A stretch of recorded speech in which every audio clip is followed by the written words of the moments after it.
Chief Minister Dr. Manik Shah alongside Agriculture Minister Ratan Lal Nath officially released the 23rd installment of the PM Kisan scheme today on Saturday.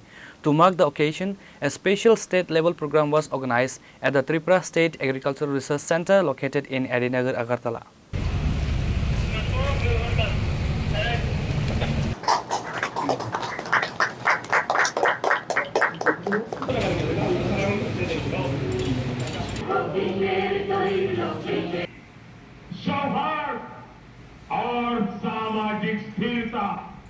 The formal event saw the disbursement of financial benefits for the period spanning April 2026 to July 2026. Under this cycle, crores of rupees were directly transferred into the bank accounts of thousands of registered farmers across the state, ensuring seamless financial support for the ongoing cultivation season.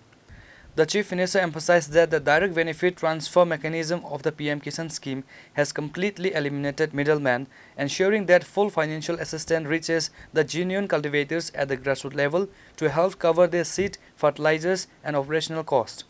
Addressing the gathering, Chief Minister Dr. Manik Shah highlighted the government's unwavering commitment to doubling farmers' income through continuous policy interventions and technological support.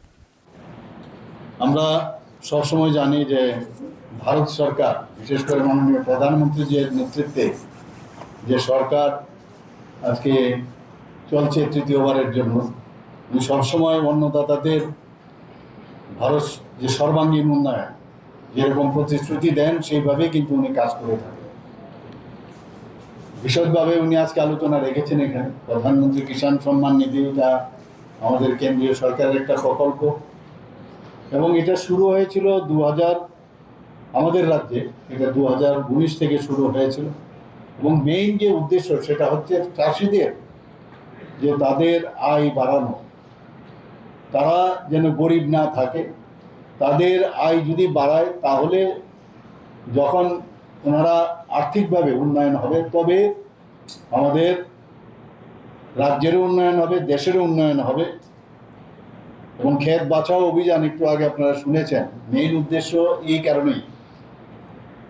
তো সেইভাবে প্রকল্পটি শুরু হয়েছিল, আমরা সবাই জানি এটা কার্যকর হয়েছিল 1/12/2018-তে এবং এতে করে এই যে আমরা প্রধানমন্ত্রী কিষাণ সম্মান নিধি দেওয়া হয় তার মেইন যে ওটা উদ্দেশ্য হচ্ছে যে কৃষকরা বসে থাকে যে আমি বীজ কোথায় পাবো, যখন ওখানে কৃষকের যখন সিজন আসে তখন তার যে উপাদানের বিষয়গুলো আছে তখন সুদখোর থেকে টাকা নিতে হতো, বিভিন্ন ব্যাংকের গেলেও টাকা পেত না, তো সুদখোর থেকে টাকা নিত এবং অনেক ঘটনা আমরা শুনতাম তৎকালীন সময়ে, কৃষকদের আত্মহত্যার ঘটনা আমরা সবাই জানি। সেই জায়গায় মাননীয় প্রধানমন্ত্রী চাক্ষুষ সেগুলো দেখেছেন, সেই কারণেই প্রধানমন্ত্রী যে কিষাণ সম্মান নিধি সেটা শুরু হয়। বিভিন্ন কৃষি সংক্রান্ত যে উপকরণ সেগুলো ক্রয় যেন করতে পারে, তাছাড়া যারা গৃহস্থালীর অন্যান্য যেসব প্রয়োজনীয় সেটা যাতে মেটাতে পারে তার জন্য এই যে প্রকল্প, কেন্দ্রীয় প্রকল্প, সেটা শুরু হয়েছিল।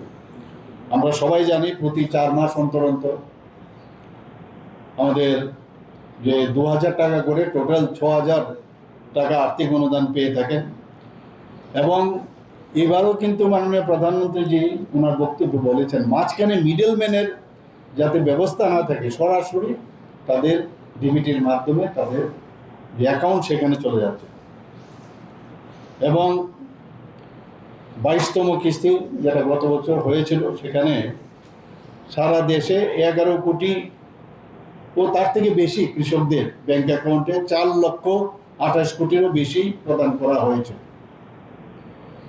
রাজ্য সরকারের ঐকান্তিক প্রচেষ্টায় এবং কেন্দ্রের সহায়তায় আমরা যখন ওনাদেরকে বলি, যারা আমাদের ত্রিপুরাতে আপনারা জানেন প্রায় 73%-এর মতো জায়গা যেখানে ফরেস্ট ল্যান্ড, তো সেই জায়গায় দাঁড়িয়ে অনেকে আছে ফরেস্টে আছে, কৃষক ভাই বোনেরা আছেন, তো ROFR যেটা আছে সেখানে পাট্টা আমরা দিয়েছি, সেখানেও তাদেরকে এই প্রকল্পের সুবিধা কিন্তু আমাদের রাজ্যে কিন্তু সেটা পেয়েছে।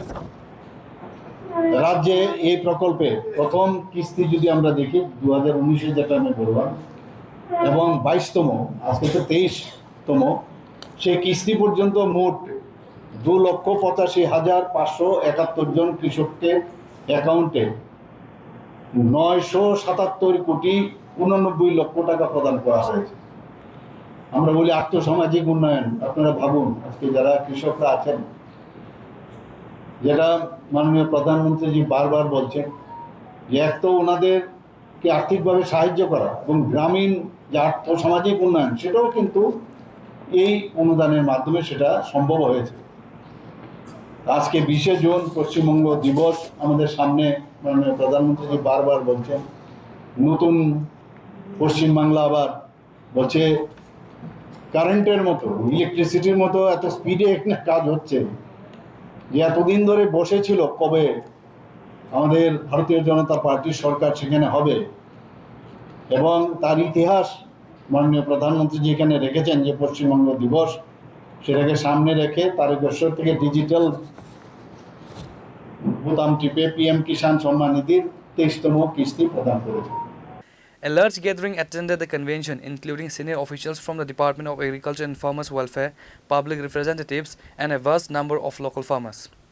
और राधा मोहनपुर के बीच जो एक रेलवे ब्रिज, उसका शुभारंभ करेगा। इसी के साथ कृषि मंत्रालय भारत सरकार की 4 परियोजनाओं का पश्चिम बंगाल में शुभारंभ। ये 4 प्रकल्प है: डिजिटल कृषि मिशन, प्रधानमंत्री फसल बीमा योजना, राष्ट्रीय प्राकृतिक खेती मिशन और Reported by Naren from Agartala, Chini Khorang.